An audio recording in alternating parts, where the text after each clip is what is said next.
নমস্কার সুপ্রিয় দর্শক। আজ যে বিষয় নিয়ে আপনাদের সামনে তুলে ধরার চেষ্টা করছি, আপনাদেরকে জানানোর চেষ্টা করছি, সেটি হলো আমরা প্রায় প্রতিটি বৈষ্ণব সম্প্রদায়ের মুখে শুনে থাকি, ইস্কনীয় বৈষ্ণব সম্প্রদায় বলুন, অন্যান্য বৈষ্ণব সম্প্রদায় বলুন, যে কোনো বৈষ্ণবের মুখেই আমরা শুনে থাকি যে ভগবান শ্রীকৃষ্ণ হলেন পরমেশ্বর, আর দুর্গা, শিব, কালী, লক্ষ্মী, সরস্বতী এরা যারা দেবদেবী এরা হলো ভগবান শ্রীকৃষ্ণের ভৃত্য বা চাকর বা দাস। আর এই কলিযুগে একমাত্র মানুষের মুক্তির উপায় হরে কৃষ্ণ মহামন্ত্র জপ করা, কীর্তন করা, সংকীর্তন করা, জপ করা নয়, সংকীর্তন করা, খোল করতাল নিয়ে আহ সংকীর্তন করতে হবে। সেই জন্য এই হরে কৃষ্ণ মহামন্ত্রের প্রকৃত যে রহস্য, এই রহস্যটাই আপনাদের সামনে তুলে ধরার চেষ্টা করছি। এই মন্ত্রের মধ্যে কি রহস্য লুকিয়ে রয়েছে সেই রহস্যটা আপনারা দেখুন, সম্পূর্ণ ভিডিওটি দেখুন।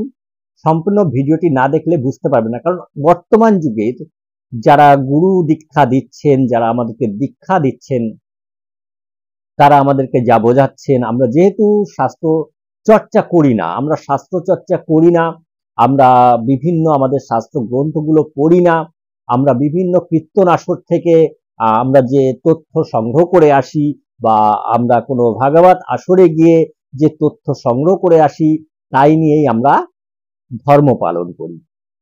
আর বিভিন্ন ইউটিউব ভিডিও দেখেও আমরা, বা ফেসবুকের বিভিন্ন ভিডিও দেখে, সোশ্যাল মিডিয়ায় বিভিন্ন ভিডিও দেখে আমরা ধর্ম পালন করে ধর্মকে জানার চেষ্টা করি। সেই জন্য ভিডিওটি একটু লং হবে, বড় হবে, 40-50 মিনিট লেগে যাবে। ভিডিওটি সম্পূর্ণ দেখবেন, না হলে বুঝতে পারবেন না। সেই জন্য অনুরোধ করছি ভিডিওটি সম্পূর্ণ দেখবেন। এতে আপনি সত্যটাকে জানতে পারবেন যে হরে কৃষ্ণ মহামন্ত্রের মধ্যে যে সত্য লুকিয়ে রয়েছে, যে রহস্য লুকিয়ে রয়েছে, সেই রহস্যটা তুলে ধরার চেষ্টা করছি। সত্যি কি দুর্গা, শিব, কালী, লক্ষ্মী, সরস্বতী এনারা কি কৃষ্ণের দাস না অন্য কিছু? সেই জন্য ভিডিওটি সম্পূর্ণ দেখুন। আপনাদের সামনে সম্পূর্ণ এভিডেন্স সহ তুলে ধরছি, দেখতে থাকুন। সুপ্রিয় দর্শক, দেখতে পাচ্ছেন রাধাতন্ত্রম, অর্থাৎ রাধাতন্ত্র সংস্কৃত টিকা বঙ্গ ভাষানুবাদ সহিতম, অর্থাৎ বুঝতে পারছেন যে সংস্কৃত টিকার সহিত বঙ্গানুবাদ করা আছে, এবং শ্রীযুক্ত কুমুদচন্দ্র মুখোপাধ্যায় মহাশয়ের আজ্ঞা অনুসারে এটি প্রকাশ করেছেন তিনি হচ্ছেন শ্রী কামাখ্যানাথ মুখোপাধ্যায়, অর্থাৎ কামাখ্যানাথ মুখোপাধ্যায় দ্বারা এটা প্রকাশিত হয়েছে। এই গ্রন্থখানি 1283 সালে, বর্তমান সময় 1431 সাল। আর এটি যখন প্রকাশিত হয়েছে গ্রন্থটি, এই রাধাতন্ত্র গ্রন্থটি, তখন 1283 সালে প্রকাশ করা হয়েছে, ছাপানো হয়েছে। আসুন আমরা মূল জায়গায় যাই। আপনারা দেখতেই পাচ্ছেন প্রথমে শ্রীকৃষ্ণের নমস্কার করে, বন্দনা করে শুরু হচ্ছে। সেখানে লিখছে ওম নমঃ শ্রীকৃষ্ণায় রাধাতন্ত্রম, অর্থাৎ শ্রীকৃষ্ণের বন্দনা করে রাধাতন্ত্র শুরু হচ্ছে। শ্রী পার্বত্যবাচ, অর্থাৎ দেবী পার্বতীর বলছেন, গণেশ নন্দী চন্দ্রেশ বিষ্ণুনা পরিসেবিত দেবদেব মহাদেব মৃত্যুঞ্জয় সনাতন। অনুবাদ কি বলছে দেখুন। অনুবাদে বলছে, শ্রীমান নগেন্দ্র নন্দিনী মহাদেবকে স্তুতি পাঠপূর্বক জিজ্ঞাসা করিতেছেন, হে চন্দ্রশেখর, হে নন্দী বন্দিত, হে প্রমথ গণাধীশ, হে নারায়ণ পরিসেবিত পাদ, হে মহাদেব, তুমি সকল দেব শ্রেষ্ঠ, তুমি মৃত্যুকে জয় করিয়া প্রলয়াম্ভেও বিরাজমান আছো, তুমি সর্ববেত্তা সর্বদর্শী, এই জগতে তোমার কিছুই অগোচর নয়। অর্থাৎ হে মহাদেব, হে নন্দী বন্দিত, হে চন্দ্রশেখর, আমরা এখানে শিবকেই বুঝতে পারছি যে ভগবান শিবকে বন্দনা করছেন দেবী পার্বতী। আর আমরা জানি যে দেবী পার্বতীর স্বামী প্রভু হলেন মহাদেব। সেই মহাদেবকে বন্দনা করে দেবী বলছেন, আপনি মৃত্যুকে জয় করেছেন, আপনি প্রলয়ের পরেও আপনি বিরাজমান থাকবেন বা আছেন, এবং আপনি সবকিছু জানেন, আপনি সবকিছু দেখেন। তারপর বলছে কি দেখুন, রহস্যম বাসুদেবস্য রাধাতন্ত্রম মনোহরম পূর্বম হি সুচিতম দেব কথামাত্র শঙ্কর কৃপয়া কথয়েশান তন্ত্রম পরম দুর্লভম। অনুবাদটা দেখুন, এইখন এই অধীনীর প্রতি কৃপা অবলোকন পূর্বক তোমার পূর্ব স্বীকৃত মনোহর পরম দুর্লভ বসুদেব তনয় রূপী নারায়ণ রহস্য রাধাতন্ত্র আমার নিকট প্রকাশ করিয়া বলো। দেবী পার্বতী ভগবান শিবের কাছে বলছেন যে তুমি কৃপা অবলম্বন পূর্বক আমার প্রতি তুমি কৃপা করে তোমার যে রাধাতন্ত্র আছে সেই বাসুদেবের রহস্য, নারায়ণের রহস্য বা শ্রীকৃষ্ণ রহস্য রাধাতন্ত্র আমার নিকট প্রকাশ করো, আমার নিকট বলো। তখন দেখুন তারপর বলছে ঈশ্বর উবাচ, ঈশ্বর বললেন, রহস্যম বাসুদেবস্য রাধাতন্ত্রম বরাননে অত্যন্ত গোপনং তন্ত্রম বিশুদ্ধম নির্মলম সদা কালিতন্ত্রম যথা দেবী তুলনঞ্চ তথা প্রেয়ে সর্বশক্তিময়ম বিদ্যয়া সাধনায় বৈ নিগোদামি বরারোহে সাবধানাবধারয়। দেখুন অনুবাদ কি বলছে দেখুন, পার্বতীর জিজ্ঞাসান্তর পরম কৃপাবান মহাদেব অর্থাৎ ভগবান শিব বাসুদেব রহস্য অর্থাৎ নারায়ণ রহস্য, কৃষ্ণ রহস্য, বাসুদেব রহস্য যে নামে অভিহিত করা হোক না কেন, রাধাতন্ত্র প্রকাশ মানসে পার্বতীর প্রতি কহিতেছেন, হে প্রিয়ে সুন্দরী, পার্বতীকে বলছেন হে প্রিয়ে সুন্দরী, যেমন কালীতন্ত্র ও তোলনতন্ত্র অতি বিশুদ্ধ ও নির্মল, তদ্রূপ অতি সুগুপ্ত সদুপদেশপূর্ণ সর্বশক্তিময় ও পুরুষার্থ সাধন ব্রহ্মজ্ঞানের হেতুভূত বাসুদেব রহস্য রাধাতন্ত্র লোকহিতার্থ তোমার নিকট বলিতেছি, সাবধানে শ্রবণ করো। কি বললো বুঝে নিন। দেখুন পুরুষার্থ সাধন, পুরুষার্থ আমরা কটা জানি, মানে 4টি পুরুষার্থ, যা বলা হয় ধর্ম অর্থ কাম মোক্ষ, এই 4 হলো পুরুষার্থ। এবং ব্রহ্মজ্ঞান এর হেতুস্বরূপ, ব্রহ্মজ্ঞানকে বোঝার জন্য, জানার জন্য, ব্রহ্ম কি এটা বোঝার জন্য বাসুদেব রহস্য লোকের হিতার্থে অর্থাৎ সপ্তলোক বলুন, 3 লোক বলুন, সমস্ত লোকের হিতার্থে তিনি ভগবান শিব পার্বতীর কাছে প্রকাশ করছেন আর পার্বতীকে বলছেন তুমি সাবধানে শ্রবণ করো, সাবধানে শোনো পার্বতী। তারপর দেখুন 4, 5 নম্বর 6 নম্বর শ্লোক কি বলছে, বাসুদেব মহাভাগঃ সত্তরম মম সন্নিধিম আগত পরমেশানি যদুক্তম তিসৃণু প্রিয়ে মৃত্যুঞ্জয় মহাবাহো কিম করোমি জপম প্রভ তস্মে বদ মহাভাগো বৃষোধব্জনমস্তুতে সংসার তরণে দেব তরণিস্তং তপধন তাং বিনা পরমেশান নহি সিদ্ধ্যভাব জায়তে। অর্থাৎ বলছেন হে পরমেশানী প্রাণ বল্লভে পার্বতী, দেবী পার্বতীকে ভগবান শিব বলছেন হে পরমেশানী প্রাণ বল্লভে পার্বতী, মহাভাগ বসুদেব তনয়, বসুদেব তনয় অর্থাৎ ভগবান শ্রীকৃষ্ণ বাসুদেবের সন্তান, বাসুদেবের পুত্র, বসুদেবের পুত্র বাসুদেব, মহাভাগ বসুদেব তনয় অর্থাৎ বাসুদেব সত্তর আমার নিকট আসিয়া যাহা বলিয়াছিলেন তাহা বলিতেছি শ্রবণ করো। এইবার ভগবান বাসুদেব ভগবান শিবের নিকট এসে কি বলেছিলেন সেটা বলছে দেখুন, হে মহাবাহ, ভগবান বাসুদেব অর্থাৎ ভগবান শ্রীকৃষ্ণ ভগবান শিবকে বলছেন হে মহাবাহ, তুমি সর্বনিয়ন্তা সর্বেশ্বর অর্থাৎ যত ঈশ্বর আছে সমস্ত ঈশ্বরের ঈশ্বর, তুমি মৃত্যুকে জয় করিয়াছ অর্থাৎ তুমি অমর। এইখন কি জপ করি তা আমার প্রতি অনুকম্পা প্রদর্শন পূর্বক উপদেশ করো। আমি যে কি জপ করবো, নারায়ণ বলছেন, শ্রীকৃষ্ণ বলছেন ভগবান শিবকে আমি কি জপ করব, অনুকম্পা করে তুমি আমাকে বলো, অনুকম্পা প্রদর্শন করে আমাকে বলো, আমাকে উপদেশ দাও যে আমি কি জপ করব। হে বৃষবাহন, বৃষবাহনকে আমরা সবাই জানি ভগবান নন্দীর উপরে যিনি অবস্থান করছেন ভগবান শিব, আর সে নন্দীর উপর অবস্থান করে তিনি বিশ্ব ব্রহ্মাণ্ড চরাচর করেন, সেই বৃষবাহন বলা হচ্ছে নন্দী বৃষ, সেই জন্য ভগবান শিবকে বৃষবাহন বলা হয়। হে বৃষবাহন, তোমাকে নমস্কার করি। ভগবান শ্রীকৃষ্ণ বা নারায়ণ বা বাসুদেব তিনি বলছেন ভগবান শিবকে, তোমাকে নমস্কার করি। হে যোগনিষ্ঠ, এই ভবজলধি তরণে তুমি তরণী স্বরূপ, অর্থাৎ এই যে সাগর রয়েছে, ভব সাগর রয়েছে, এখানে তুমি একমাত্র নৌকা স্বরূপ।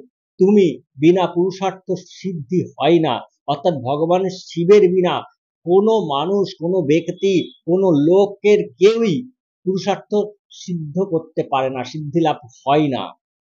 অর্থাৎ পুরুষার্থ কি? ধর্ম, অর্থ, কাম ও মোক্ষ, এই চতুর্বর্গ পুরুষার্থ কখনোই সিদ্ধি লাভ সম্ভব নয় ভগবান শিবের বিনা। এই কথা কে বলছেন? বাসুদেব, শ্রীকৃষ্ণ, নারায়ণ তিনি বলছেন। তারপর কি বলছেন? 7 নম্বর 8 নম্বর শ্লোক কি বলছেন দেখুন। এতচ্ছত্র মহেশানি বিষ্ণু রমেত তেজসঃ বীজস সংযুক্তং বাক্যম বাসুদেবস্য যোগিনী যদুক্তং বাসুদেবায় তৎসর্বং সিনু পার্বতী মা ভয়ম কুরু বিষ্ণু ত্রিপুরাং ভজ সুন্দরীম দশ বিদ্যা বিনা দেব নহি সিদ্ধি প্রজাতে। অর্থাৎ অনুবাদ বলছে, হে পরমেশ্বরী যোগপরায়ণ, মানে দেবী পার্বতীকে বলছেন ভগবান শিব, হে পরমেশ্বরী যোগপরায়ণ, আমি বসুদেব তনয় অমিত তেজা শ্রী বিষ্ণুর সেই পীযুষময় বাক্য শ্রবণ করিয়া বাসুদেবের নিকট যে লোকত্রাণ কারণ রাধাতন্ত্র বলিয়াছি, তা তোমার নিকট বলিতেছি, শ্রবণ করো।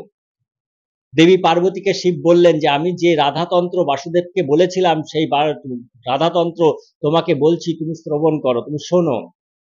আমি বাসুদেবকে কি বলেছিলাম সেটি শোনো। বলছে, তখন শিব বলছেন বাসুদেবকে, হে বাসুদেব, তুমি ভীত হইও না। অর্থাৎ কৃষ্ণকে বলছেন, ভগবান শিব কৃষ্ণকে বলছেন, হে বাসুদেব, তুমি ভীত হইও না। তৃতীয় বিদ্যা ত্রিপুরা সুন্দরীর আরাধনা করো। দশবিদ্যার আরাধনা ব্যতিরেকে মুক্তি হতে পারে না। দেখুন, বাসুদেব ভীত হচ্ছে কৃষ্ণ, বাসুদেব কৃষ্ণ ভীত হচ্ছেন যে আমি কি জপ করব, কোন মন্ত্র জপ করব।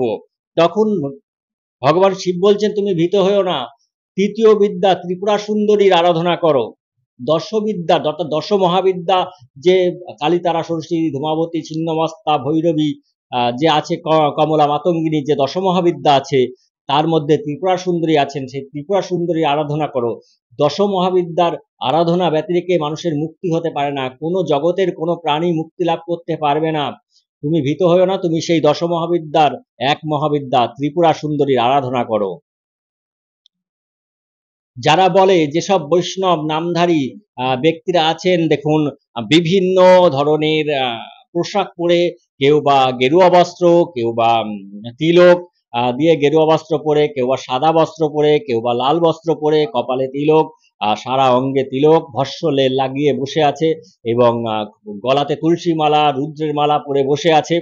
মনে করছে আর মানুষকে বলছে একমাত্র ভগবান শ্রীকৃষ্ণই হলেন ঈশ্বর, পরমেশ্বর, আর বাদবাকি দেবী দুর্গা, লক্ষ্মী, কালী, সরস্বতী, ভগবান শিব এরা হলো শ্রীকৃষ্ণের দাস বা ভৃত্য।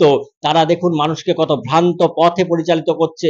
এইসব যে মানুষগুলো ছিলেন, যারা নিজেরাও কখনো সত্যকে দর্শন করতে পারেননি এবং অন্য মানুষকে মিথ্যার পথে পরিচালিত করে দল গঠন করেছে, যেমন ইসকন নামক একটি সংগঠন তৈরি করে প্রভুপাদ মানুষকে ভ্রান্ত মতবাদ ঢুকিয়ে দিয়েছে। আমি আপনাদের সামনে সম্পূর্ণ ভিডিওটি দেওয়ার চেষ্টা করছি যাতে আপনারা বুঝতে পারেন সত্য কি। আপনারা হয়তো মনে করছেন যে প্রভুপাদের মতো মানুষকে আমি কেন বলছি, কারণ আপনারা আপনাদের দরকার সত্যকে জানা, সেই সত্যটা আপনাদের সামনে প্রকাশ করছে। আর প্রভুপাদ সে দল গঠন করেছে, সে চেয়েছে একটা দল তৈরি হোক, সে দল আসলে সে সত্যকে কখনোই দর্শন করতে পারেনি। বা প্রভুপাদের অনুসারী যারা আছে, যারা নিজেদেরকে বৈষ্ণব বৈষ্ণব বলে, তারা প্রকৃত কেউই বৈষ্ণব নয়, সবই ভণ্ড।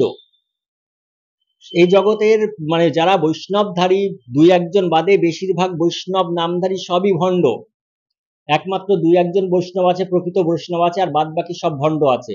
দেখুন এখানে বলছে যে দশ মহাবিদ্যার আরাধনা ব্যতীত কেউই মুক্তি লাভ করতে পারে না। সেখানে দশ মহাবিদ্যার কালী, তারা, সরস্বতী, ধূমাবতী, ছিন্নমস্তা এরা নাকি দেবীরা নাকি ভগবান শ্রীকৃষ্ণের দাসী, ভাবুন একবার, যে শ্রীকৃষ্ণকে বলা হচ্ছে হে বাসুদেব, হে কৃষ্ণ, হে নারায়ণ, তুমি ত্রিপুরা সুন্দরীর আরাধনা করো। ভগবান শিব বলছেন, বাসুদেব যেখানে শিবের কাছে গেছেন, শিব বলছেন তুমি ত্রিপুরা সুন্দরীর আরাধনা করো, ত্রিপুরা সুন্দরীর আরাধনা ব্যতীত এই জগতে কেউই মুক্তি লাভ করতে পারে না।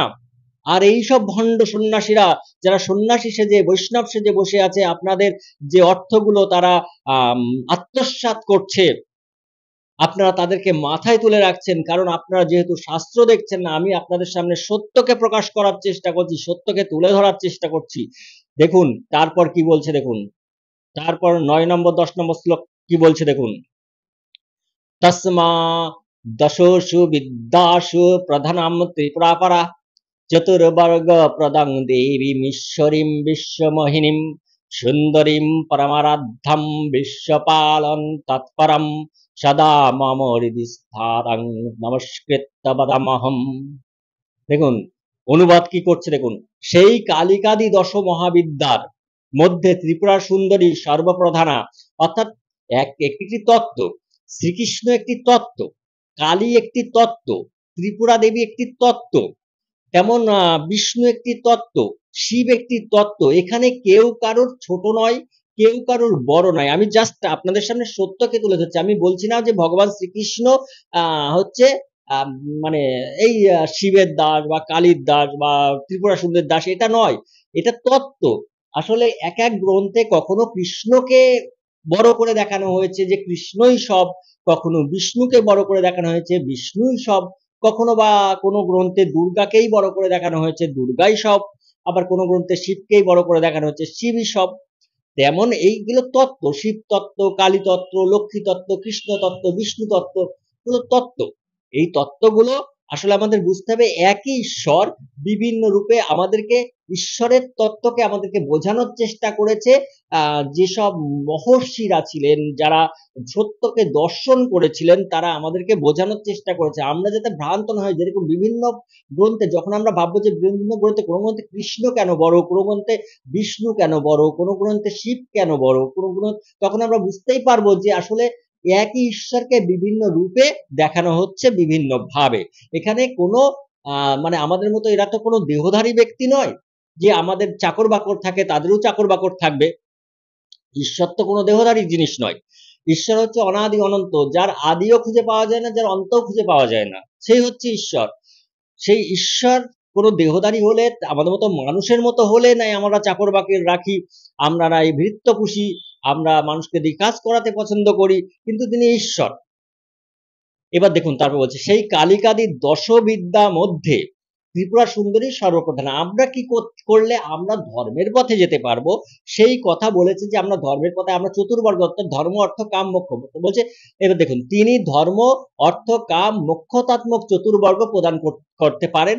সেই ত্রিপুরা ত্রিভুবনেশ্বরী মোহিনী, বিশ্ব বিমোহিনী ত্রিপুরা দেবী স্বরূপ লাবণ্যে ব্রহ্মা বিষ্ণু ও আমি বলতে এখানে ভগবান শিব নিজেকে বলছেন যে ব্রহ্মা বিষ্ণু ও আমি সকলেই বিমোহিত করিয়াছেন। মানে ত্রিপুরা দেবী, এই ভুবনেশ্বরী মহামায়া, এই যোগমায়া, এই দুর্গা, এই মহাকালী, যে নামেই তাকে অভিহিত করা হোক না কেন, যে নামেই তাকে ডাকা হোক না কেন, তিনি ব্রহ্মা বিষ্ণু মহেশ্বর। অর্থাৎ ব্রহ্মা কি, ব্রহ্মা হলো সত্যগুণী, বিষ্ণু কি, বিষ্ণু হলো রজগুণী, আর শিব কি, শিব হলো তমগুণী।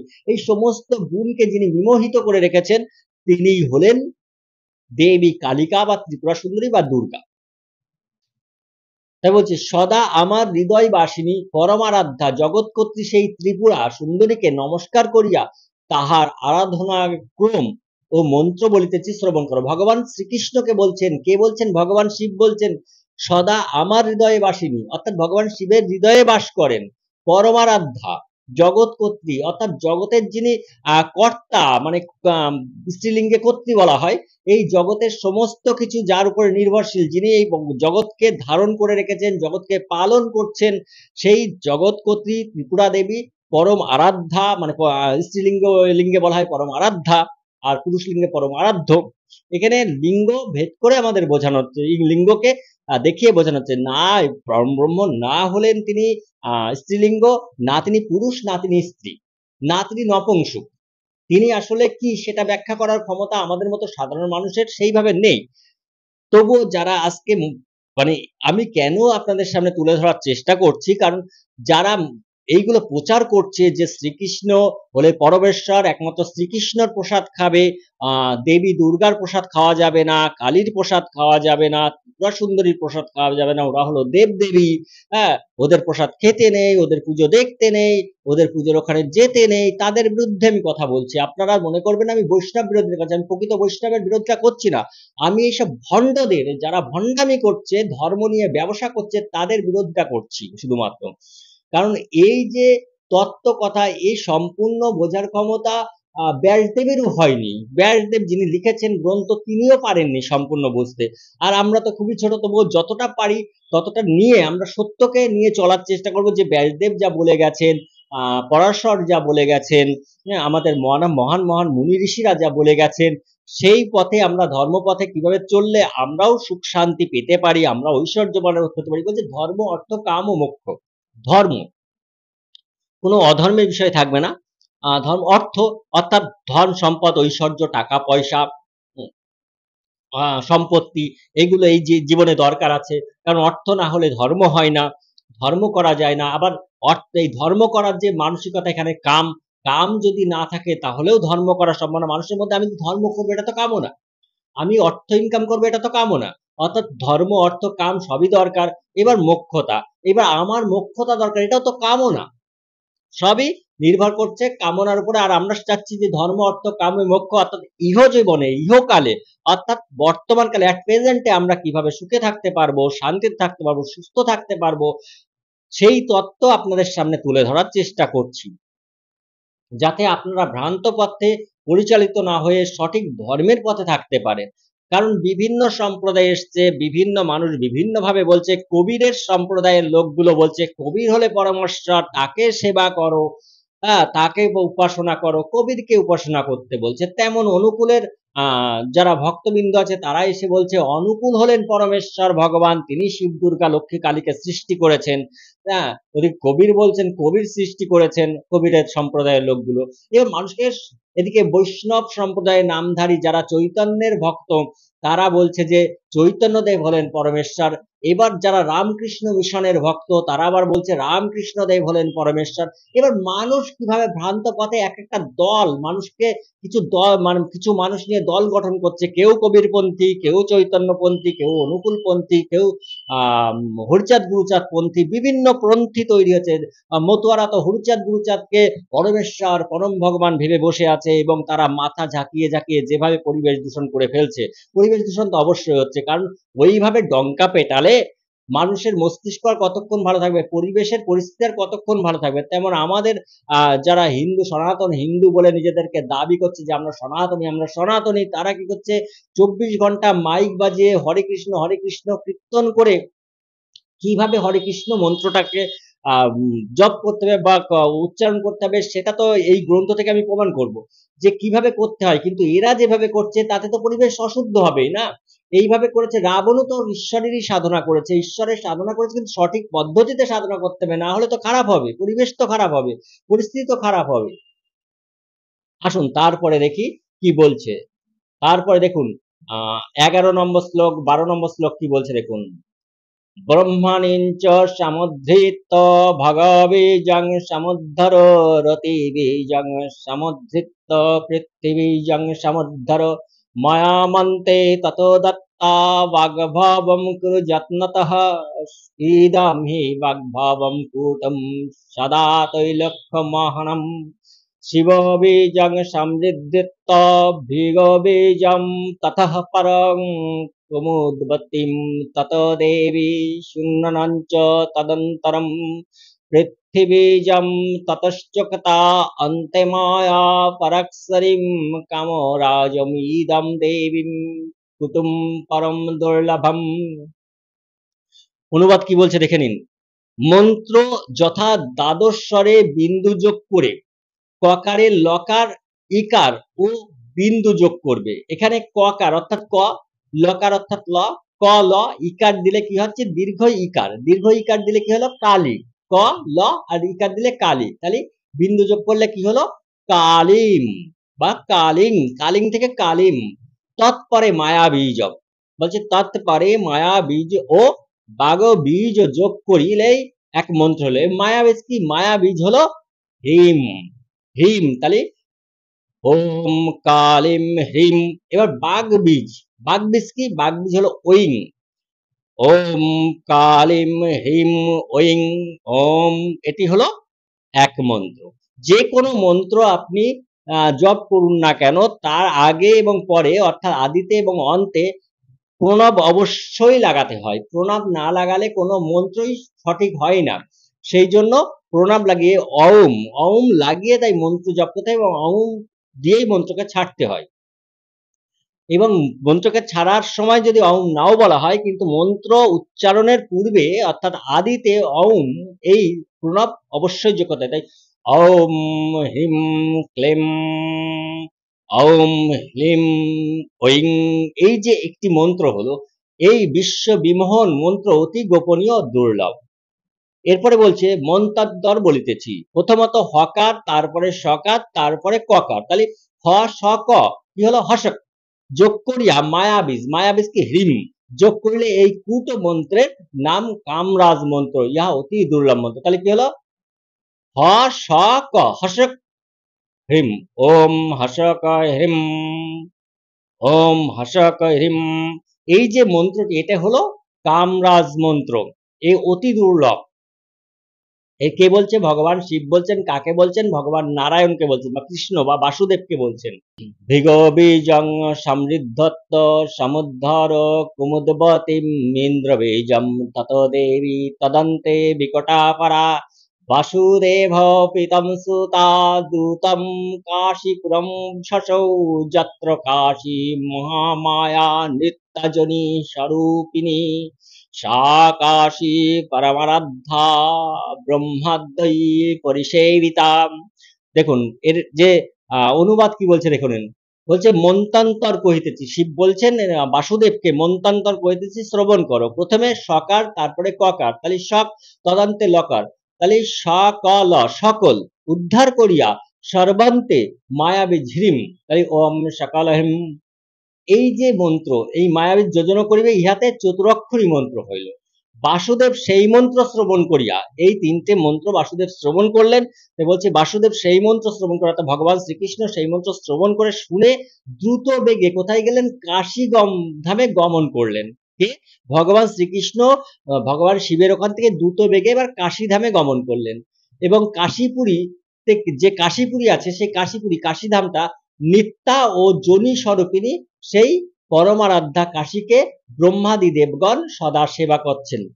কাশী হচ্ছে দেবীর যোনি স্বরূপিণী, অর্থাৎ যোনি স্বরূপিণী বলতে যেটা বোঝায়, এই ধরুন আমরা যদি এখানে যে আমরা শিবলিঙ্গের পূজা করি, তার শিবলিঙ্গ এখানে যোনি রূপ রয়েছে, এই যোনি রূপটা কি? পৃথিবী।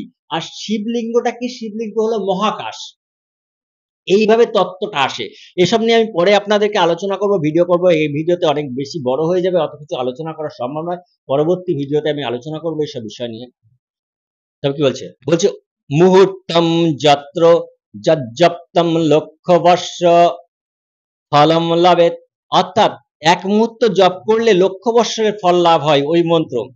তো বলছে মুহূর্তম যত্র যজ্জপ্তং লক্ষবৎসর ফলম লাভেত তত্র গতা বাসুদেব সপূজ্য জপমারভেত সংপূজ্য বিধিব দেবীম ভবানীম পরমেশ্বরীম আত্মনা মনসা বাচা একীকৃত্য বরাননে সদাশিব পুরে রম্যে পুষ্কুরে শক্তি সংযুতে ভূমৌ শিরঃ প্রথনঞ্চ পাদদর্ধং। পরমেশ্বরী ভগবান শিব ভূমিতে অর্থাৎ পৃথিবীতে মাথা দিয়ে উপরের দিকে পা দিয়ে পরমেশ্বরীর আরাধনা করছে। ভগবান কে? ভগবান নারায়ণ, ভগবান কৃষ্ণ, ভগবান বাসুদেব, তিনি কি করছেন? পরমেশ্বরী আরাধনা করছেন, নিচের দিকে মাথা দিয়ে উপরের দিকে পা দিয়ে। তাই দেখুন ভাষাটা কি মানে ভাষ্য করেছে বা অনুবাদ করেছে, সেই অনুবাদটা দেখুন। কাশীতে মুহূর্তকাল জপ করলে লক্ষ বর্ষ পর্যন্ত ফল ভোগ করা হয়। তদন্তর বাসুদেব অর্থাৎ শ্রীকৃষ্ণ যথাবিধি পূজা কার্য সমর্পণ করিয়া ভগবতীর আরাধনা আরম্ভ করলেন। যারা বলছে যে ভগবতী হচ্ছেন, দেবী ভগবতী হচ্ছেন বাসুদেব শ্রীকৃষ্ণের দাস, তারা আপনাদেরকে কিভাবে মিথ্যা বলছে এবার আপনারা দেখুন। বলছে শিবপুরী বারাণসীতে পুষ্কর তীর্থে ও শক্তি সন্নিধানে আত্মমন বাক্যের ঐক্য করিয়া কঠোর তপস্যায় প্রবৃত্ত হইলেন। কে প্রবৃত্ত হইলেন? ভগবান শ্রীকৃষ্ণ বাসুদেব। তারপর 17 নম্বর 18 নম্বর শ্লোক কি বলছে দেখুন। कृत्ताशु दुष्करं कर्म नहि सिद्धि प्रजायते एवं कृते महेशानि सहस्रादित्यो संगकं गतो बाण वासुदेवस्य विष्णुरमित तेजसः तथापि परमेशानि नहि सिद्धि प्रजायते अविरासीन् महामाया तत्क्षणात् कमलक्षणे आविर्भूय महामाया त्रिपुरा परमेश्वरी विलोकदाय वासुदेवं शासोधारणमात्रकं विलोक्य कृपयादिष्टं মৃতৈষিঞ্চেদিব প্রিয়। দেখুন ভগবান শ্রীকৃষ্ণ শুধুমাত্র প্রাণটুকু ধারণ করে রয়েছে আর সব শেষ। এবার দেখুন অনুবাদ কি করছে, হে বরাননে, ভগবান শিব পার্বতীকে বলছেন হে বরাননে, বাসুদেব ভূমিতে মস্তক পতিত করিয়া ঊর্ধ্বপাদ হইয়া সেই পরমেশ্বরী ভবানী ত্রিপুরা সুন্দরীর আরাধনায় তৎপর হলেন। নিচের দিকে মাথা, ভূমির দিকে মাথা দিয়ে, উপরের দিকে পা দিয়ে, আকাশের দিকে পা দিয়ে কার আরাধনা করছেন? দেবী পরমেশ্বরী ত্রিপুরা সুন্দরীর আরাধনা করছেন। কে করছেন? ভগবান বাসুদেব শ্রীকৃষ্ণ করছেন। এবার ভাবুন, যারা বলছে যে এই ভগবানের প্রসাদ খেতে হবে, অন্য কোনো প্রসাদ খাওয়া যাবে না, অন্য কারোর পুজোয় যদি যাও প্রসাদ যেন খেও না, দর্শন করাও দরকার নেই, এরা কতটা ভ্রান্ত ধারণা। যদি তুমি সরস্বতী পূজার প্রসাদ খাও সেটা অবশ্যই আগে কৃষ্ণকে দিয়ে খেতে হবে। আর ভগবান শ্রীকৃষ্ণ বাসুদেব তিনি কি করছেন? ত্রিপুরা সুন্দরী আরাধনা করছেন। এবার ভাবুন আপনাদের কোন পথে নিয়ে যাচ্ছে এই সব বৈষ্ণব সম্প্রদায়। এদের কথা শুনলে আপনার জীবনে আপনি ধর্ম তো করছেন না, আরো অধর্ম করছে। আসছি আমি দেখাচ্ছি আপনাদের সেই জায়গায় আপনারা কিভাবে ধর্মের নামে অধর্ম করে যাচ্ছেন। দেখুন কিভাবে আপনাদের দিয়ে অধর্ম করিয়ে দিচ্ছে এরা। এই যে প্রভুপাদের সংগঠন বা এই বৈষ্ণব সংগঠন নামের যে সংগঠনগুলো তৈরি হয়েছে, যে মানুষগুলো মানে গেরুয়া পোশাক, লাল পোশাক, তিলক, তুলসী মালা ধারণ করেছে, করে নিয়ে আপনাদেরকে কিভাবে অধর্মের পথে ঠেলে দিয়েছে হিন্দু সনাতন বৈদিক হিন্দু ধর্মের নামে, তারা আপনাদেরকে ঠকাচ্ছে কিভাবে আপনারা নিজেরা দেখুন। কিন্তু এইরূপ দুষ্কর কঠোর তপস্যা করিয়াও তাহার কোনরূপই বাঞ্ছিত ফল লাভ হলো না। কার? এত দুষ্কর তপস্যা করে কে ফল লাভ করতে পারলো না? বাঞ্ছিত ফল লাভ ভগবান শ্রীকৃষ্ণ। তখন বলছে ভগবান শিব পার্বতীকে বলছে হে পরমেশানী অমিত তেজা বিষ্ণু এইরূপ কঠোর ব্রত সাধন করিতে করিতে সহস্র সূর্যের ন্যায় দীপ্তমান হইলেন। হে পরমেশানী বাসুদেব উক্ত প্রকার তপস্যা করিয়াও সিদ্ধি লাভ করিতে পারিলেন না। ভগবান শিব বলছেন বাসুদেব এত মানে এই ধরনের কঠিন তপস্যা করেও সিদ্ধি লাভ করতে পারলেন না। হে কমলাক্ষী, মানে শিব বলছেন পার্বতীকে হে কমলাক্ষী, তৎক্ষণাৎ মহামায়া আবির্ভূত হলেন। সেই সময় মহামায়া দেবী দুর্গা বা ত্রিপুরা সুন্দরী বা কালিকা দেবী আবির্ভূত হলেন কার সামনে? বাসুদেবের সামনে। মহামায়া ত্রিপুরা সুন্দরী আবির্ভূত হইয়া বাসুদেবকে প্রাণ মাত্র অবশিষ্ট দেখিলেন, যে বাসুদেব কেবল শ্বাস প্রশ্বাস নিয়ে আছে, আর বাসুদেবের কিছু নেই, বাসুদেবের চৈতন্য প্রায় লোপ হয়ে গেছে, এত কঠোর তপস্যা করছেন, শুধু কেবল জীবিত আছেন। এবং কৃপা দৃষ্টিতে তাহার প্রতি অবলোকন করলে এইবার মহামায়া কি করলেন? তার কৃপা দৃষ্টি বাসুদেবের প্রতি দিলেন, অর্থাৎ শ্রীকৃষ্ণের প্রতি কৃপা দৃষ্টি দিলেন, এবং এই কৃপা দৃষ্টি অবলোকন করিয়া অমৃতাভিষেকে পুনর্জীবিত করিয়া বলিতে লাগিলেন, মানে বাসুদেবকে আবার চৈতন্য দান করলেন। বাসুদেব অচৈতন্য হয়ে গেছিলেন। এবার যারা বলছেন ভগবান শ্রীকৃষ্ণই হলেন পরমেশ্বর, দুর্গা, ভাবুন তাদের কথা, তারা আপনাদেরকে কি ভ্রান্ত পথে পরিচালিত করছে। এই যিনি বাসুদেব তিনিই দুর্গা। একেবারে এক এক গ্রন্থে কখনো বাসুদেবকে বড় করা হয়েছে, কখনো দুর্গাকে বড় করা হয়েছে, কখনো বা কালীকে বড় করা হয়েছে, কখনো বা শিবকে বড় করে দেখানো হয়েছে। একই তত্ত্ব বিভিন্ন ভাবে সেই কালী তত্ত্ব এক ধরনের ভাবে বোঝানো হয়েছে, দুর্গা তত্ত্ব বোঝানো হয়েছে, শিব তত্ত্ব বোঝানো হয়েছে, বিষ্ণু তত্ত্ব বোঝানো হয়েছে। কিন্তু আমরা যেহেতু সাধারণ মানুষ, আমরা দেবতাও হতে পারিনি, আমরা ঈশ্বর তো দূর কি বাদ, সেই জন্য দেবতারও মানে বোঝার বাইরের জিনিস। আমরা সেখানে যদি বলে থাকি যে ভগবান শ্রীকৃষ্ণ হলেন পরমেশ্বর, আর দুর্গা, কালী, লক্ষ্মী, সরস্বতী, এই শিব এরা হলো দাস-দাসী, তাহলে কত বড় মূর্খামি আমাদের ধরতে হবে যে আমাদের ভিতরে কত বড় মূর্খামি ঢুকে রয়েছে। আর এই যারা বৈষ্ণব নাম ধরে এই ব্যবসা করে খাচ্ছে, এরা কি ধরনের ব্যক্তি, কত বড় মহাপাপীগুলোকে আমরা আজকে মহান মহান বলছি। আমরা এই প্রভুপাদ যে কত বড় পাপী আপনারা নিজেরা দেখুন। আপনারা নিজেরা দেখুন, আমি চ্যালেঞ্জ করে বলছি, এই বৈষ্ণব সম্প্রদায়ের যে কোনো ব্যক্তি, এই ইসকনের যে কোনো ব্যক্তি আসুক আমার সঙ্গে চ্যালেঞ্জে, আসুক, আমি তাদেরকে দেখিয়ে দেবো যে এখানে যেটা আছে, আপনারা হরে কৃষ্ণ যে মন্ত্রটা কোথায় পেয়েছেন, এটা তো এই রাধাতন্ত্রে পেয়েছেন, রাধাতন্ত্রে পেয়েছেন। তা রাধাতন্ত্রে স্পষ্টভাবে বলা রয়েছে বাসুদেব শ্রীকৃষ্ণকে রাধাতন্ত্রে এই হরে কৃষ্ণ মন্ত্র দান করেছেন দেবী ত্রিপুরা সুন্দরী। আপনারা সেই ত্রিপুরা সুন্দরী বা দেবী দুর্গা বা কালিকা বা শিবকে আপনারা কি করে বলেন যে তারা দেব মানে হচ্ছে ভগবান শ্রীকৃষ্ণের দাস? যে গ্রন্থ থেকে আপনারা হরে কৃষ্ণ মন্ত্র দিচ্ছেন তাও তো ভুল দিচ্ছেন, তাও তো বলছে আমাদের নিমাই শ্রী চৈতন্য মানুষকে কত বড় ঠকিয়ে গেছে। আসুন সেই জায়গায় আসছি সেই জায়গায়।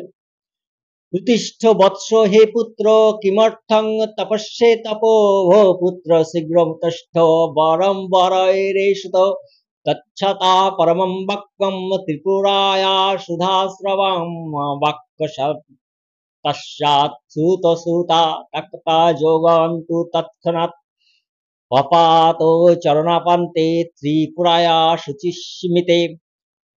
কি বলছে দেখুন, হে বৎস তুমি শীঘ্র ওঠো। কেন এই কঠোর তপস্যা করছো? কাকে বলছে? এই ত্রিপুরা সুন্দরী ভগবান শ্রীকৃষ্ণকে বলছে, হে বৎস তুমি শীঘ্র ওঠো। কেন এই কঠোর তপস্যা করছো? তুমি শীঘ্র উঠে, বলছে তুমি শীঘ্র উঠিয়া আমার নিকট অভিলাষিত বর প্রার্থনা করো। কৃষ্ণকে বলছে তুমি আমার নিকট বর চাও। কৃষ্ণ তুমি আমাকে কেন তপস্যা করছো? এত কঠিন তপস্যা করে কেন আমাকে ডাকছো? কি বর চাই? আমি বর দেবো, বলো কি চাও? এবার বাসুদেব শ্রীকৃষ্ণ বলছে, বাসুদেব ত্রিপুরার সেই অমৃতবর্ষী পরম পরিতোষজনক বাক্য শ্রবণ করিয়া তৎক্ষণাৎ যোগ পরিত্যাগ পূর্বক ত্রিপুরার চরণপান্তে নিপাতিত হলেন। কার চরণে আশ্রয় নিলেন? ভগবান শ্রীকৃষ্ণ কার চরণে আশ্রয় নিলেন? বাসুদেব কার চরণে? এই ত্রিপুরা সুন্দরী দেবী দুর্গা বা কালীর চরণে আশ্রয় নিলেন। আমি বলছি না, আমি জাস্ট বইয়ের ভাষা অনুযায়ী আপনাদের বলছি। আসলে ঈশ্বর এগুলো তত্ত্ব, আমি বারে বারে বলছি এগুলো তত্ত্ব কথা, চরণে আশ্রয় নেওয়ার কোনো বিষয় নেই, জাস্ট বোঝানো হচ্ছে একই জিনিস, যে এখানে দেবী দুর্গা বড়, ওখানে কালী বড়, এইভাবে দেখানো হয়েছে, আর কিছু না। তবুও মানে যে কখনোই আমাদের বলা উচিত না যে দেবী দুর্গা হচ্ছেন সব থেকে বড়, তার চরণে বাসুদেব আশ্রয় নিয়েছে, বাসুদেব হচ্ছে মানে তার দাস। এগুলো আমাদের বলা মানে আমরা অপরাধী হয়ে যাব, মহা অপরাধী হয়ে যাব। আবার যদি আমরা বলি বাসুদেব হলেন একমাত্র পরমেশ্বর, শ্রীকৃষ্ণ হলেন পরমেশ্বর, আর বাদ বাকি সব দাস, এ বললেও অপরাধী হব। তারপরে বলছে দেখুন 21 নম্বর যে শ্লোক রয়েছে, যেখানে রাধাতন্ত্রের প্রথম পটল শেষ হচ্ছে, সেই শ্লোকটি দেখুন। নমস্তে ত্রিপুরে মাত, নমস্তে দুঃখ নাশিনী, নমস্তে শঙ্করাধ্যে কৃষ্ণারাধ্যে, নমস্তে তিলক জননী মাত, নমস্তে মৃতদায়িনী আবির্ভূতার্তু ইয়া দেবী বিষ্ণু হৃদয় সংস্থিতা ইতি বাসুদেব রহস্যে রাধাতন্ত্রে প্রথম পাটল।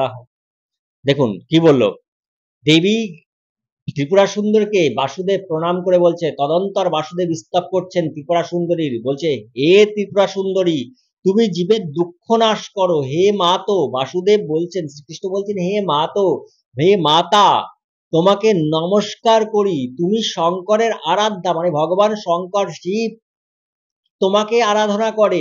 তুমি নারায়ণের চিন্তা নিয়ে, নারায়ণ সবসময় তোমাকেই চিন্তা করে, তোমাকে নমস্কার করি। বাসুদেব বলছে তোমাকে নমস্কার কথা, আমি তোমাকেই চিন্তা করি।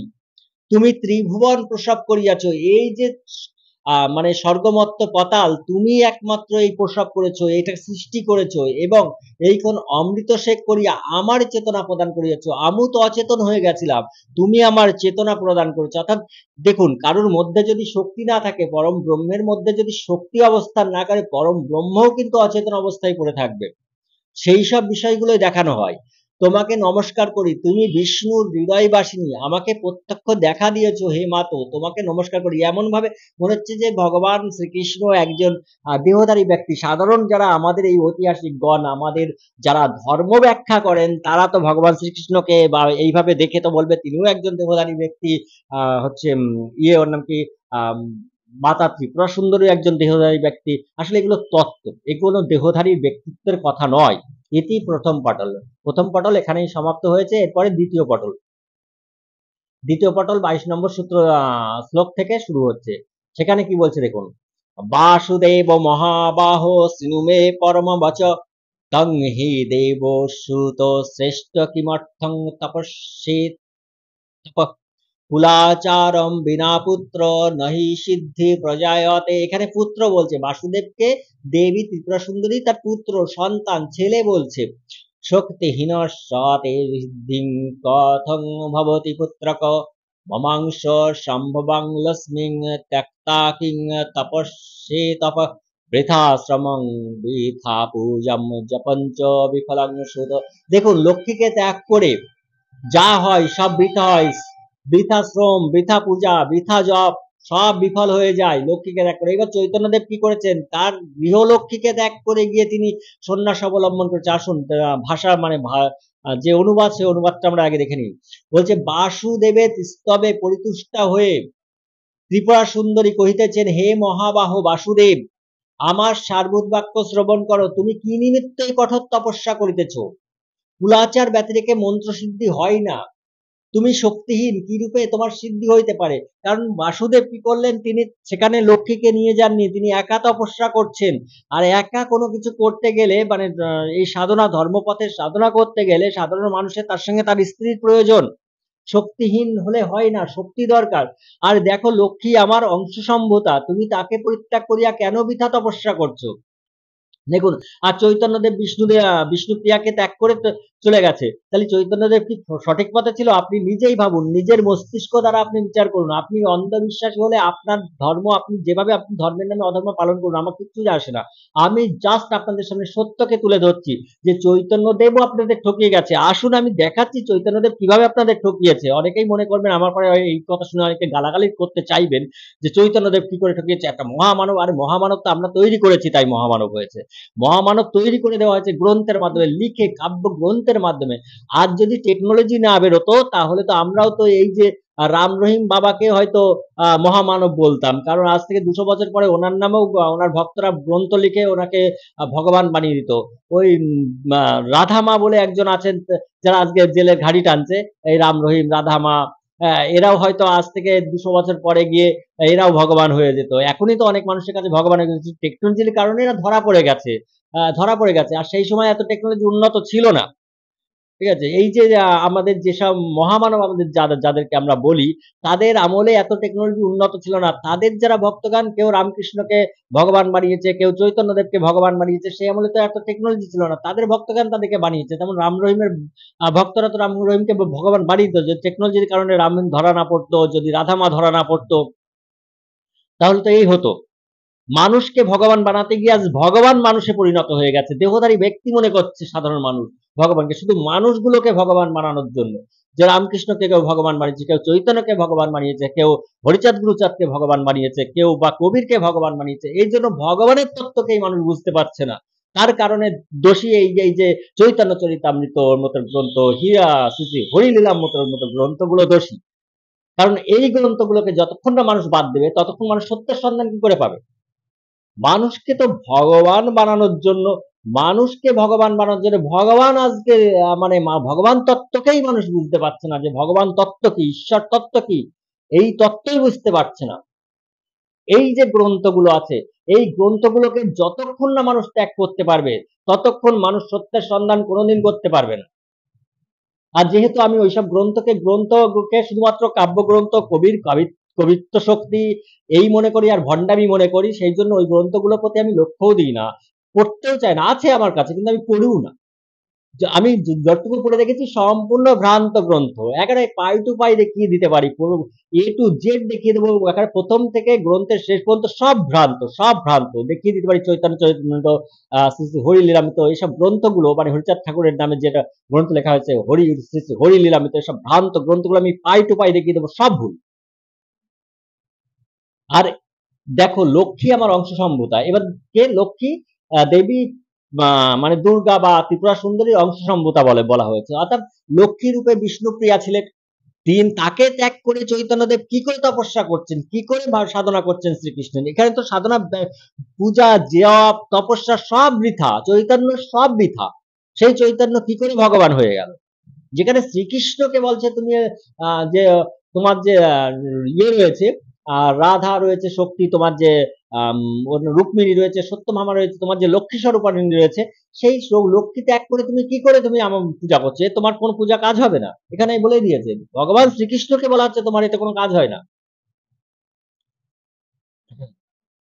তাই বলছে সংযোগং কুরু যত্নেন শক্তশঃ তপোধনো যোগাত বিনাশুত শ্রেষ্ঠ বিদ্যা সিদ্ধির ন জায়তে সাধকে সখবমাপন্নে দেবতা সভমাম আপনুয়াত তস্মাদ ভোগযুত ভূত্তা জপ কর্ম সমারভেয়ত ভোগং বিনাশুত শ্রেষ্ঠ নহি মক্ষ প্রজায়তে সিনু তত্তম সুত শ্রেষ্ঠ দীক্ষায়া অনুপূর্বকিং।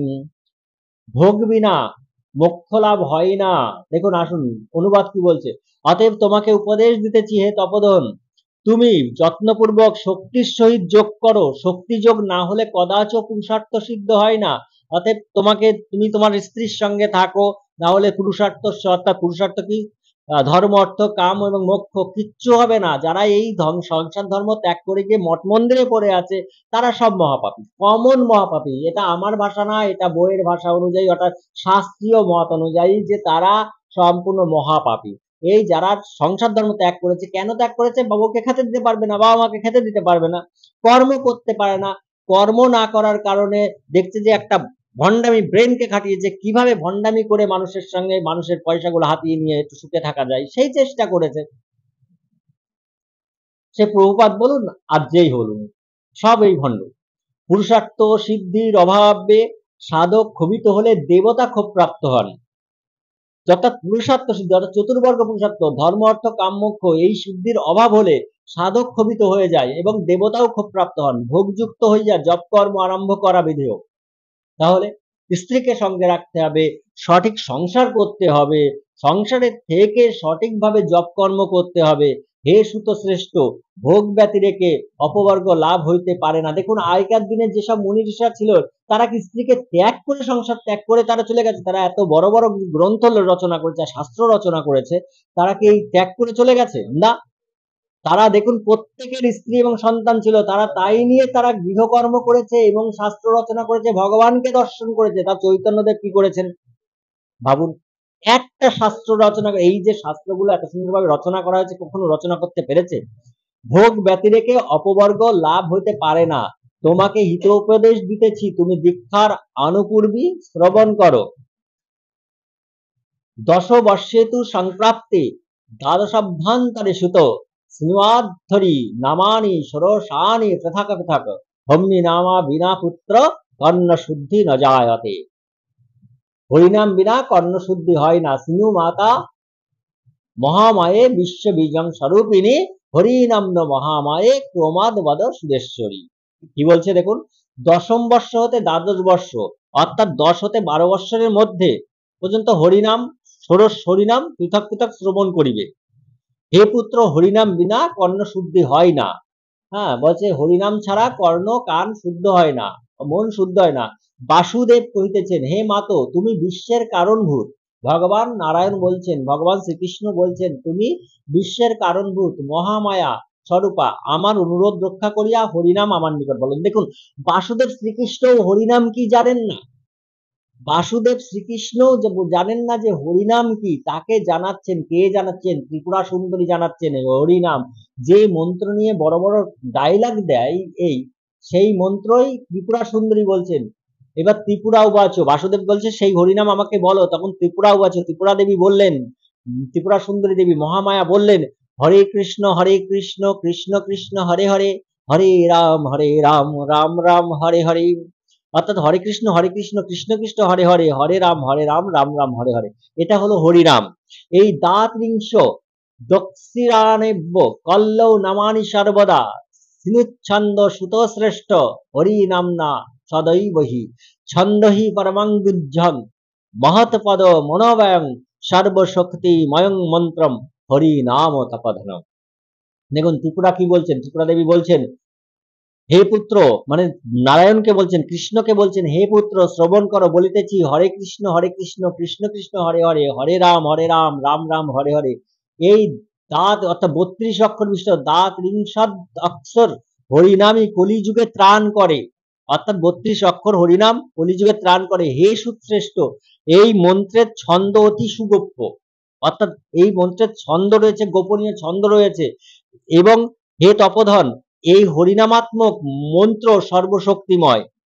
এই মন্ত্রের চিন্তনে সর্বশক্তির চিন্তা করা হয় এবং মহৎ পদ প্রাপ্ত হয়। সর্বশক্তির অর্থাৎ দুর্গা, কালী, লক্ষ্মী, সরস্বতী সমস্ত শক্তির চিন্তন হয়। আর এখানে চিন্তনের কথা বলা হয়েছে, চিন্তা করতে হয়, চিন্তা মনে মনে করতে হয়, চিন্তা চেঁচিয়ে হয় না, যে মাইক খোল করতাল বাজিয়ে চিন্তা হয় না, ভাবনা হয় না, চিন্তন করতে বলেছে।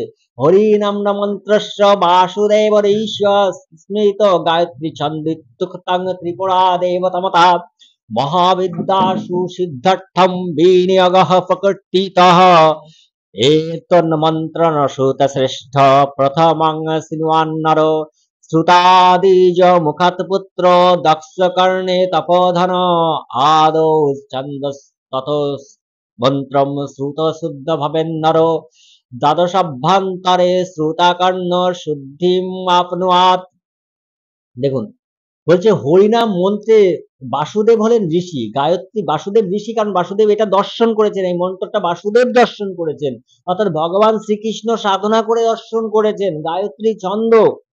গায়ত্রী ছন্দের এই মন্ত্রটি ত্রিপুরা সুন্দরী এর দেবতা। এই হরিনাম সংকীর্তন যেটা করা হচ্ছে হরে কৃষ্ণ এর দেবতাই হলেন ত্রিপুরা সুন্দরী। এই ত্রিপুরা সুন্দরী অর্থাৎ এই হরিনামের মূল যিনি দেবতা তিনি হলেন ত্রিপুরা সুন্দরী। পুরুষার্থ সাধনে ইহার নিয়োগ করা হয়। তাহলে ঋষি হলেন কে? বাসুদেব শ্রীকৃষ্ণ। আর ঈশ্বর হলেন কে? দেবতা হলেন কে?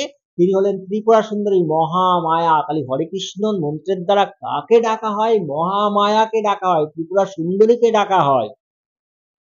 আর যারা বলছে যে এই শ্রীকৃষ্ণ হলেন পরমেশ্বর আর দেবী দুর্গা, লক্ষ্মী, কালী, ত্রিপুরা সুন্দরী, শিব এরা হলো তার ভৃত্য, কত ভ্রান্ত ধারণা ঢোকাচ্ছে দেখুন। হে সুত শ্রেষ্ঠ, প্রথমত এই মন্ত্র শ্রবণ করবে। হে তপোধন, মানে ইয়েকে বলছে শ্রীকৃষ্ণকে, দেবী ত্রিপুরা সুন্দরী বলছেন, হে তপোধন, ব্রাহ্মণ মুখ হতে দক্ষিণ কর্ণে শ্রবণ করবে। কার মুখ হতে? ব্রাহ্মণ মুখ হতে। ব্রাহ্মণের দ্বারা, সে আপনারা যদি বলেন ব্রহ্ম যিনি জেনেছেন তিনি ব্রাহ্মণ, তার মুখ থেকে শুনতে পারেন। আবার যিনি জন্মসূত্রে ব্রাহ্মণ, জন্মনা জ্ঞেয় ব্রাহ্মণ সংস্কারই দ্বিজোচ্চাদে, এটি হচ্ছে আপনারা আমাদের শাস্ত্রেই আছে। সেই জন্মসূত্রে যিনি ব্রাহ্মণ তার মুখ দিয়ে তিনি যদি সত্যি বেদ চর্চা করেন, তার কাছ থেকে আপনি দীক্ষা নিয়ে শুনতে পারেন। কিন্তু যাত্রার কাছ থেকে আপনি শুনলে, মন্ত্রে যদি শোনেন, তাহলে আপনার কর্ণ শুদ্ধ হবে না, আপনি পাপে পরিণত হবেন। অর্থাৎ শূদ্রের মুখ থেকে শোনা সম্ভব না। ব্রাহ্মণ মুখ হতে দক্ষিণ কর্ণে শ্রবণ করবে। মন্ত্র শ্রবণের ক্রম এই যে আদিতে ছন্দ, যারা এই মন্ত্রকে জানে, বোঝে, অর্থ বুঝে গেছে, তাদের কাছ থেকে মন্ত্র শুনতে হবে। অর্থাৎ আপনাকে দীক্ষা নিতে গেলে তাদের কাছ থেকে নিতে হবে। যাত্রার কাছ থেকে দীক্ষা নিলেই যে আপনি একারে দীক্ষিত হয়ে একা পুণ্যাত্মা হয়ে মোক্ষতা প্রাপ্তি করে নেবেন, ধর্মপথে রয়েছেন, তা নয়। আদিতে ছন্দ অর্থাৎ গায়ত্রী ছন্দে মন্ত্রটি হবে। মন্ত্র শ্রবণ করিবে, এই রূপে দীক্ষিত হইলে সকলেই শুদ্ধ হয়। এবং 12 বর্ষের মধ্যে এই হরিনাম মন্ত্র শ্রবণ করাতে, আপনার যদি ঘরে সন্তান থাকে 12 বছর 12 বছরের মধ্যেই তাকে এই হরিনাম মহামন্ত্র দিতে হবে। তারপর কি বলছে দেখুন ত্রিপুরা দেবী, কর্ণ শুদ্ধিং বিনা পুত্র মহাবিদ্যা মুপস্যাচ নারী বা পুরুষ বাপি তৎক্ষণাৎ নারো কিভাবে, যদি এই মন্ত্র কর্ণশুদ্ধি না করে নেওয়া হয়, যাত্রার কাছ থেকে নেওয়া হয়, তাহলে সেই মহাপাপী, সে নারী পুরুষ যাই হোক না কেন, সেই মহাপাপী নরকে যাবে। ততস্তু ষোড়শবর্ষে সংপ্রাপ্তে সুরবন্দিতে মহাবিদ্যাম তত শুদ্ধাম নিত্যং ব্রহ্মস্বরূপিণীং শ্রুতাকুলা মুখাত বিপ্র সাক্ষাৎ ব্রহ্মময় ভবেৎ। দেখুন এইবার আমরা কীর্তন করছি, আমরা ভাগবত পাঠ করাচ্ছি, যাকে তাকে নিয়ে এসে ভাগবত পাঠ করাচ্ছি। এবার দেখা যাচ্ছে সে এই মন্ত্র আমরা কানে শুনছি, তাহলে কি হচ্ছে, শাস্ত্র অনুযায়ী আমরা তো নরকে, মানে সে তো নরকে যাচ্ছেই, সঙ্গে আমাদেরও নরকে নিয়ে যাচ্ছে, আমরা সেইভাবেই চলছি। কুর্যাত কুলরহস্যম শিবক্তঞ্চ তপধন বিদ্যা সিদ্ধি ভবতস্য অষ্টৈশ্বর্য মবাপ্নুয়াৎ। দেখুন কি বলছে, আদৌ দেবতা তৎপরে ছন্দ, তৎপরে মন্ত্র শ্রবণ করিবে, মানে মন্ত্র কানে শুনতে হবে, ওই চেঁচিয়ে মেচিয়ে না। 12 বৎসরের মধ্যে কর্ণশুদ্ধি ব্যতিরেকে যে পুরুষ, মানে 12 বৎসরের মধ্যে যদি না করা হয়, যে পুরুষ তারপরে শুনবে, সে পুরুষ অথবা নারী এই মন্ত্র শ্রবণ করে, তারা তৎক্ষণাৎ নরকগামী হয়, তাদের জন্য দুঃখ কষ্ট অনিবার্য। এই জগতে বলে না, আমি তো সারাক্ষণ ভগবানের নাম করছি, তাও ভগবান কেন আমার এত দুঃখ দিচ্ছে, ভগবান কেন আমার এত কষ্ট দিচ্ছে, কেন এত রোগ যন্ত্রণা হচ্ছে। ভাই তুমি তো নরকে চলে গেছো, তুমি যে নরকে চলে যাচ্ছ তুমি বুঝতে পারছো না, কারণ তোমাকে নরকে নিয়ে যাওয়ার পথ তৈরি করে দিয়েছে এই প্রভুপাত্রা। তুমি ভালো করে বোঝো, যেখানে সেখানে কীর্তন আর মাইক বাজিয়ে হরিনাম হরিনাম করছি, বিশাল পুণ্যাত্মা হয়ে গেছি না। আর তোমাদের এই পরিবেশ দূষণ হচ্ছে, এই পরিবেশ দূষণ হচ্ছে বিভিন্ন কারণে, তোমাদের ভিতরে রোগ ব্যাধি কেন আসছে, কেন এত পরিবেশে রোগ ব্যাধি আসছে, কারণ এই যে পরিবেশটা আমরা দূষণ করছি, বলছি যে আমরা ভগবানের নাম সংকীর্তন করছি, তো ভগবানের নাম সংকীর্তন করা কি খারাপ? ভগবানের নাম সংকীর্তন তো রাবণও করেছে, কংসও করেছে, হিরণ্যকশিপুরও তো ভগবানের নাম সংকীর্তন করেছে, কারণ ভগবানকেই তো আরাধনা করেছে। কিন্তু তাদের চিন্তা ছিল অশুদ্ধ, তেমন আপনাদের চিন্তা অশুদ্ধ, ভগবানের নাম করছেন কিন্তু চিন্তা অশুদ্ধ, জোরে মাইক বাজিয়ে খোল করতাল নিয়ে আপনারা করছেন। এগুলো তো করতে বলা হয়নি, যেটা করে গেছে আমাদের চৈতন্যদেব। তিনি এখন কোথায় আছেন বলতে পারবো না, তিনি হয়তো নরকে আছেন। তদন্তর ষোড়শ বর্ষ সময়ে শুদ্ধা নিত্য ব্রহ্ম স্বরূপিণী বিদ্যা কুলাচাররত বিপ্রমুখ হইতে শ্রবণ করিলে সাক্ষাৎ ব্রহ্মময় হয়। বলছে তন্ত্র ষোড়শ বর্ষ সময়ে শুদ্ধ নিত্যা ব্রহ্মস্বরূপিণী বিদ্যা, অর্থাৎ এই যে হরিনাম সংকীর্তন বলে যেটা কথা রয়েছে, হরে কৃষ্ণ মন্ত্রটি, এটি ব্রহ্মবিদ্যা। কুলাচাররত বিপ্রমুখ হইতে, যিনি কুলের আচার বোঝেন সেই ব্রাহ্মণ হতে শ্রবণ করতে হয়। যে এই শাস্ত্র বোঝে, জানে, শাস্ত্র চর্চা করে, বেদ চর্চা করে, তার কাছ থেকে শ্রবণ করতে হয়, তার কাছ থেকে দীক্ষা নিতে হয়। যার কাছ থেকে দীক্ষা নিতে নেই, সে অনুকূল বলুন আর প্রভুপাদ বলুন, কারণ এরা আপনাদেরকে ভ্রান্ত পথে নিয়ে যাবে, যে আর আপনারা সেই পাপে পরিপূর্ণ হয়ে আপনাদের জীবনে রোগ ব্যাধি দুঃখ কষ্ট আপনারা ডেকে নিয়ে আসবেন, এটা কমন জিনিস।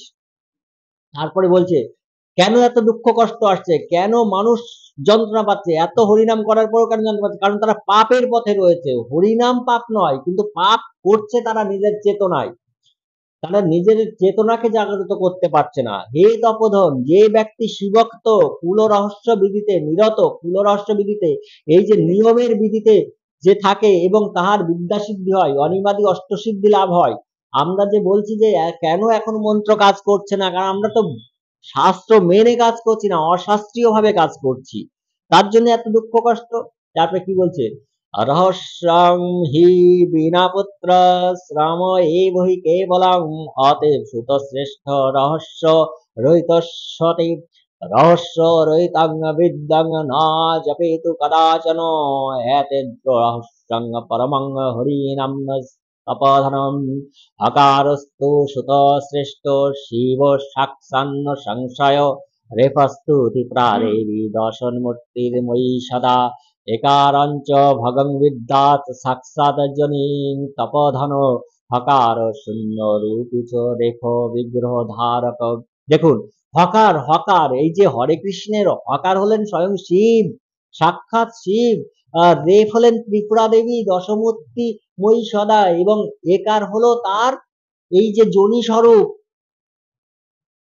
হকার হলো শূন্যরূপী ঈশ্বর এবং রেফ হলো তার এই বিগ্রহ, এই যে বিশ্ব ব্রহ্মাণ্ড দেখা যাচ্ছে। এবার মন্ত্রের অর্থ কি বলছে দেখুন, মন্ত্রার্থ দেখুন, মন্ত্রার্থরই ব্যতি রেখে, এই মন্ত্রের অর্থ না জেনে, এই মন্ত্রের যে হরে কৃষ্ণ মন্ত্র, এই মন্ত্রের অর্থ না জেনে ব্যক্তিক কেবল পরিশ্রম মাত্র সরায়। আপনি মন্ত্রের অর্থই জানেন না, হরে কৃষ্ণ করে সারাদিন খোলকর্তাল বাজিয়ে যাচ্ছেন, অথচ কাকে ডাকছেন আপনি জানেন না, কি মন্ত্র আপনি কি করছেন, আপনি শ্রীকৃষ্ণ হলেন পরমেশ্বর ভগবান, আর সব দাস দাসী, এই ভেবে আপনি মন্ত্র জপ করছেন না।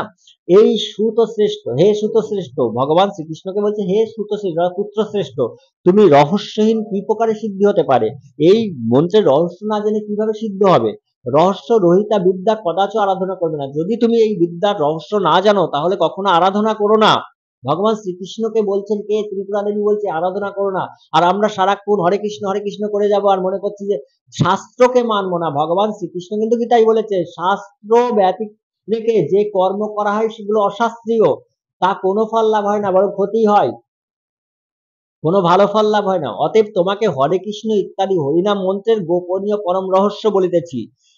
ত্রিপুরা বলছে এই যে হরে কৃষ্ণ কৃষ্ণ কৃষ্ণ হরে হরে, হরে রাম রাম রাম হরে হরে, এটা আমি তোমাকে বলছি গোপনীয় পরম রহস্য। কে বলছে? ত্রিপুরা দেবী বলছে। কাকে বলছে? ভগবান শ্রীকৃষ্ণকে বলছে। এর রহস্য আমি তোমাকে বলছি, শোনো। তাহলে যারা আজকে বলছে, যাদের কাছে প্রশ্ন করা হয় যে তোমরা এই হরে কৃষ্ণ, এই যদি বৈষ্ণবদের প্রশ্ন করা হয় যে তোমরা হরে কৃষ্ণ কৃষ্ণ কৃষ্ণ হরে হরে, হরে রাম এই মন্ত্রটি তোমরা কোথায় পেয়েছো, স্পষ্ট ভাবে কোথায় পেয়েছো, কোন জায়গায় বলা আছে? তখন তারা এক কথাই বলবে রাধাতন্ত্রে আছে। রাধাতন্ত্রে, তাহলে রাধাতন্ত্রে যা আছে সেটা তুমি বলো যে এই আছে। ভাই, শিব হলেন পরমেশ্বর, দুর্গা হলেন পরমেশ্বর, কৃষ্ণ হলেন পরমেশ্বর, এখানে কোনো ভেদ নেই, তা তারা বলে না। কিন্তু দেখুন, বলছে হকার সাক্ষাৎ শিব। এই যে হরে কৃষ্ণের হরে, হরের হ হচ্ছে সাক্ষাৎ শিব, রে অর্থাৎ র হলো দশ বিদ্যাময়ী ত্রিপুরা দেবী, একার অর্থাৎ হ রে, হ র আর একার রে, একার, একার হলো জনিপীঠ স্বরূপ। তাহলে শিব আর দশ বিদ্যাময়ী ত্রিপুরা দেবী এবং এর যে জনিপীঠ পৃথিবী স্বরূপ। হে তপোধন, পুনর্বার হকার চিন্ময়, মানে যিনি শূন্য, ঈশ্বর মহাশূন্য, সেই ঈশ্বররূপী। আবার রেফ হলো শরীরধারী ব্যক্তি ঈশ্বর, এই বিশ্ব ব্রহ্মাণ্ড। এবার দেখুন, হরিস্তু ত্রিপুরা সাক্ষা মম মূর্তি না সংশয়, মানে এই হরি শব্দটি, এই হরি পদটি, হরি শব্দটি ত্রিপুরা, সাক্ষাৎ ত্রিপুরা দেবী, এতে কোনো সংশয় নেই। কে বলছেন? ত্রিপুরা দেবী বলছেন। তারপর বলছে ককারং কামদা কামরূপিণী স্পর্ধবয়ারিকারস্তু সুত শ্রেষ্ঠ শ্রেষ্ঠা শক্তিরিতা ইত্যা ককারঞ্চ ঋকারঞ্চ কামিনী বৈষ্ণবী কলা সকার চন্দ্রমা দেব কলা ষোড়শ সংযুত নকারঞ্চ সুত শ্রেষ্ঠ সাক্ষা নির্বৃত্তিরূপিণী দয়োরৈকং তপশ্রেষ্ঠ সাক্ষাতি প্রভৈরবী। বলছে হকার ও রেপ মিলিত হরি, এই শব্দ সাক্ষাৎ আমার মূর্তি, অর্থাৎ ত্রিপুরা সুন্দরী জানবে হরি শব্দে। কৃষ্ণ এই পদান্তর্গত, ককার অর্থ কামপ্রদা কামরূপিণী নিত্য শক্তি, আর রিকার অর্থে কৃষ্ণের রিকার অর্থে পয়া শক্তি, আর ককার ও রিকার মিলিত এই পদ বৈষ্ণবী কলা, এবং সকার অর্থ ষোড়শ কল্যাপূর্ণ শশধর অর্থাৎ চন্দ্র, এবং নকার অর্থ আকাশে যে চাঁদ আছে আর মনে যে মন আছে, আমাদের ভিতরে যে মন আছে, সেই হচ্ছে সকার, এবং নকারের অর্থ অর্থাৎ কৃষ্ণ, নকার অর্থ শান্তি প্রদা শক্তি, এবং সকার অর্থ, সকার ও নকার মিলিত এই পদের অর্থ সাক্ষাৎ ত্রিপুরা হরি। অর্থাৎ হরি শব্দের অর্থ ত্রিপুরা, আবার কৃষ্ণ শব্দের অর্থ ত্রিপুরা আসলো। তাহলে হরে কৃষ্ণ মানে ত্রিপুরাই আসলো, ত্রিপুরা দেবী।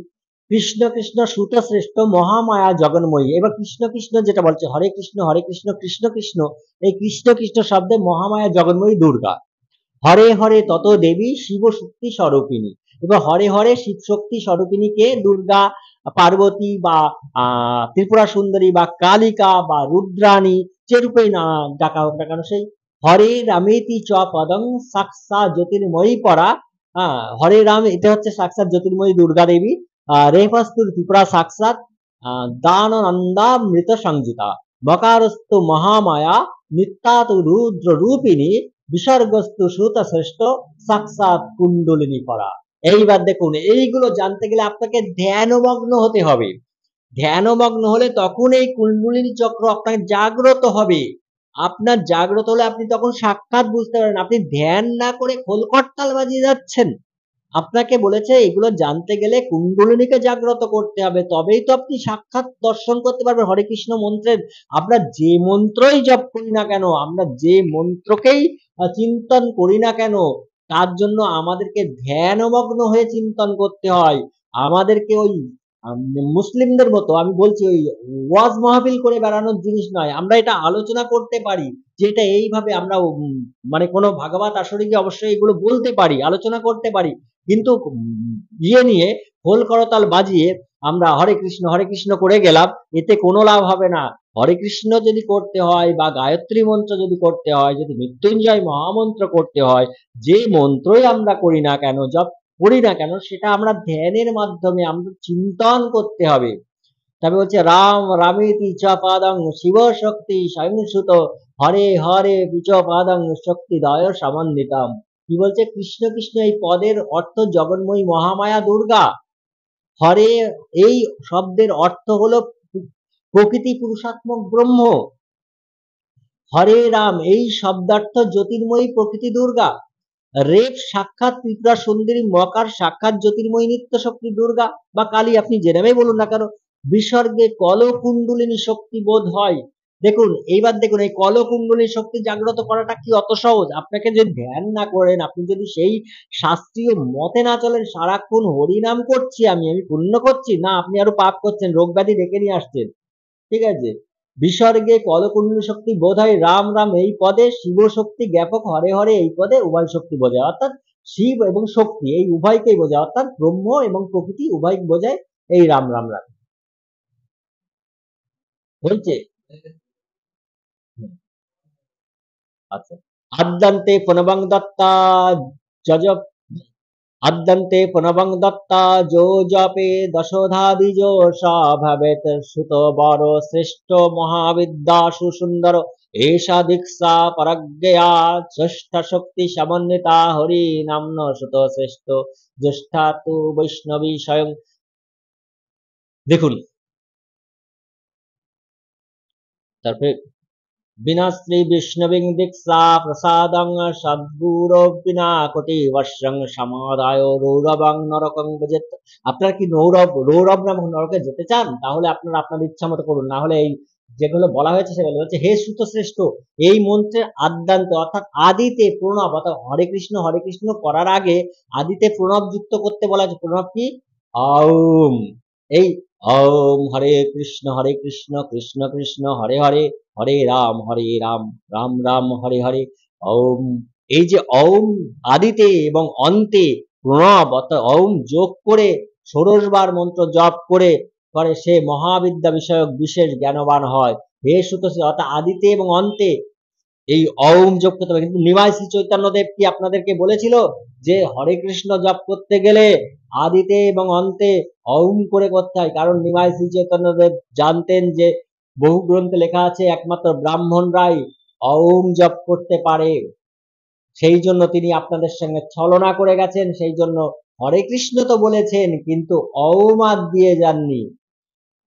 তিনি কোনো জায়গায় বলেননি যে ওম আগে এবং পরে ওম লাগিয়ে শুধু জপ করবে। তিনি খোল করতাল বাজিয়ে লোক জোগাড় করে শুধুমাত্র মানুষকে এক জায়গায় করে তিনি একটি দল গঠন করেছেন মাত্র। হে সুত শ্রেষ্ঠ, আদ্যা শক্তি যুতং এই দীক্ষা সকল দীক্ষার প্রধান এবং সর্বপ্রধান হরিনাম দীক্ষা স্বয়ং বৈষ্ণবী শক্তি। বৈষ্ণবী দীক্ষা ও সদ্গুরু কৃপা ব্যতিরেকে কোটি বৎসর জপ করলেও তার সিদ্ধি হয় না। অতএব এই যে আপনি যদি কোটি বৎসর ধরে হরে কৃষ্ণ করে যান না, তাও আপনার সিদ্ধি হবে না। প্রত্যুত্তরে কি হবে? ঘোরতর নরকগামী হবেন, এবং সেই নরকটা কি? রৌরব নামক নরকে আপনি যাবেন। আজ এখানে শেষ করলাম। আপনারা চিন্তা করুন কি জিনিস আপনারা করছেন। যাক, ভালো থাকুন, সুস্থ থাকুন, আর সঠিক পথে চলুন, সত্যের সঙ্গে থাকুন, সত্য সনাতন বৈদিক মার্গে আসুন। বেদ একমাত্র আপনাকে সঠিক পথ দেখাতে পারে, আর এই যে গ্রন্থগুলো সবই বৈদিক মার্গের। আপনারা লৌকিক মার্গ নিলেই আপনারা নরকে যাবেন, দুঃখ কষ্ট যন্ত্রণা এগুলো আপনাদের আসবেই। আপনারা রোগ ভোগ করবেন, আপনারা দুঃখ কষ্টে যাবেন, আপনাদের জীবনকে আপনারাই নষ্ট করবেন। আর যদি আপনারা বেদের পথে আসেন, বেদমার্গী হন, তাহলে আপনারা সঠিকভাবে সুস্থ জীবনযাপন করতে পারবেন, স্বর্গীয় সুখ অনুভব করতে পারবেন এবং আপনারা মুক্তি কি জানতে পারবেন। সকলেই ভালো থাকুন, সুস্থ থাকুন এবং সকলকে ভালো রাখুন। নমস্কার।